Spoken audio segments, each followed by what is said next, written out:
हिंदू धर्म के कई ग्रंथों में परलोक की बड़े विस्तार से व्याख्या की गई है।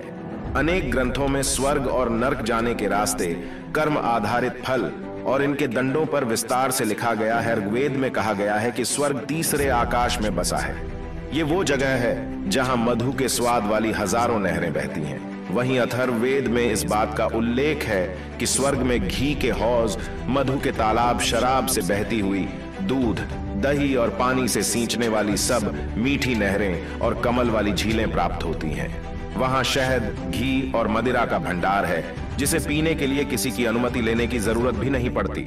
महाभारत के 7वें अध्याय में लिखा है कि स्वर्ग में बुढ़ापा, शोक और थकावट नहीं, न वहां कोई भय है। वहां गंधर्व और मनोहर अप्सराएं नृत्य, वाद्य गीतों, नाना प्रकार के हास्य द्वारा मनोरंजन करती है। महाभारत के 98वें अध्याय के शांति पर्व में स्वर्ग में अप्सराओं का उल्लेख है, जो युद्ध में मारे गए वीर, जीवन पर्यंत पुण्य करने वाले व्यक्तियों को पति रूप में पाने के लिए उतावली रहती है। महाभारत के शांति पर्व में शुक्रदेव जी बताते हैं कि यमदूत व्यक्ति के पापों के आधार पर ही उसकी सजा निर्धारित करेंगे। यहाँ आने के बाद व्यक्ति बलहीन, यौवनहीन और बूढ़ा, कुरूप हो जाएगा। उसके शरीर में असंख्य कीड़ों का दर्द होगा और वो चाहकर भी कुछ नहीं कर पाएगा। बाइबल में अध्याय 12 में स्वर्ग को उल्लेखित करते हुए पैराडाइज, सेवन और ओनेन जैसे शब्दों का प्रयोग किया गया है। यहाँ कहा गया है कि जो व्यक्ति जीसस में विश्वास रखता है वह जीसस के साथ ही सशरीर पैराडाइज में पहुंचता है। यहाँ दिव्य आकाश है और फूल फलों से भरे उपवन है। यहाँ एंजल यानी परियां व्यक्ति की सेवा करेंगी और उसकी इच्छाएं पूरी करेंगी। बाइबल में नर्क, गेहेन्ना का भी उल्लेख बड़े ही भयानक तरीके से किया गया है। बाइबल के अनुसार यह आग और अंगारों से भरा एक बुरा स्थान है, जहां शैतान हमेशा यातना देता रहता है। जीसस में विश्वास न करने वाली आत्माओं को यहाँ शुद्ध किया जाता है। यहाँ नाखून और आंखें नोच ली जाएंगी। शरीर पर उबलता हुआ तेल डाला जाएगा और उसे नमक से भर दिया जाएगा। यहाँ कचरे के ढेर मिलेंगे, रोज कोड़े लगेंगे, अंगारों और कांटों पर लेटना होगा और अनंत काल तक ये पीड़ा मिलती रहेगी जब तक व्यक्ति जीसस के स्वरूप को स्वीकार न कर ले। इस्लाम में जन्नत और दोजख, how heaven and hell are, learn the secrets of the other world. बाकी धर्मों की तरह मुस्लिम धर्म में भी अच्छे और बुरे कर्म के एवज में जन्नत और दोजख की अवधारणा है। कुरान की कुल 114 सूरहों, अध्यायों में से 101 सूरहों में जन्नत यानी बहिश्त और दोजख का जिक्र किया गया है। इस्लाम की प्रसिद्ध किताब हदीस में कहा गया है कि जो व्यक्ति नमाज नहीं पढ़ेगा, रोजा नहीं रखेगा, जकात से जी चुराएगा और अल्लाह के नूर को नहीं मानेगा, काफिर, उसे कयामत के दिन दोजख की। आपकी अच्छाई यम और नियम का पालन करने में निहित है। अच्छे लोगों में ही होश का स्तर बढ़ता है और वे देवताओं की नजर में श्रेष्ठ बन जाते हैं। लाखों लोगों के सामने अच्छे होने से भी अच्छा है स्वयं के सामने अच्छा बनना। मूलत जैसी गति वैसी मति। अच्छा कार्य करने और अच्छा भाव एवं विचार करने से अच्छी गति मिलती है। निरंतर बुरी भावना में रहने वाला व्यक्ति कैसे स्वर्ग जा सकता है? ये लोग जाते हैं नरक में। धर्म, देवता और पितरों का अपमान करने वाले, तामसिक भोजन करने वाले, पापी, मूर्छित, क्रोधी, कामी और अधोगामी गति के व्यक्ति नरकों में जाते हैं। पापी आत्मा जीते जी तो नरक झेलती ही है, मरने के बाद भी उसके पाप अनुसार उसे अलग अलग नरक में कुछ काल तक रहना पड़ता है।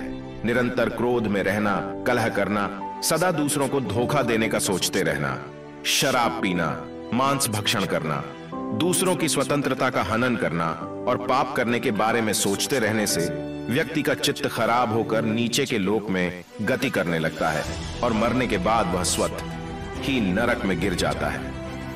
वहां उसका सामना यम से होता है। पुराणों में गरुड़ पुराण का नाम किसने नहीं सुना? पुराणों में नरक, नरकासुर और नरक चतुर्दशी, नरक पूर्णिमा का वर्णन मिलता है। नरकस्था अथवा नरक नदी वैतरणी को कहते हैं। नरक चतुर्दशी के दिन तेल से मालिश कर स्नान करना चाहिए। इसी तिथि को यम का तर्पण किया जाता है, जो पिता के रहते हुए भी किया जा सकता है। पाताल के नीचे बहुत अधिक जल है और उसके नीचे नरकों की स्थिति बताई गई है, जिनमें पापी जीव गिराए जाते हैं। यूं तो नरकों की संख्या 55 करोड़ है, किंतु उनमें रौरव से लेकर श्वभोजन तक 21 प्रधान है नरक का स्थान। महाभारत में राजा परीक्षित इस संबंध में शुकदेव जी से प्रश्न पूछते हैं तो वे कहते हैं कि राजन, ये नरक त्रिलोक के भीतर ही है तथा दक्षिण की ओर पृथ्वी से नीचे जल के ऊपर स्थित है।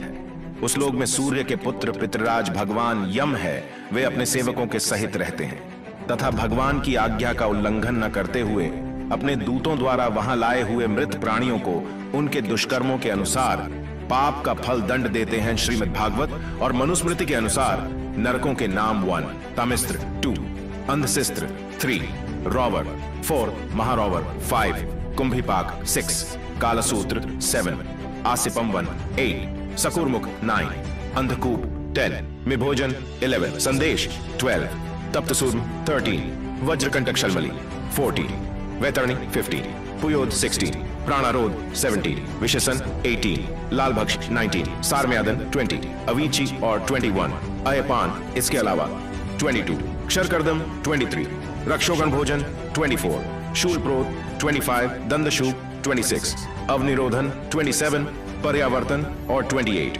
सूचीमुख ये 7, 22 से 28 मिलाकर कुल 28 तरह के नरक माने गए हैं जो सभी धरती पर ही बताए जाते हैं।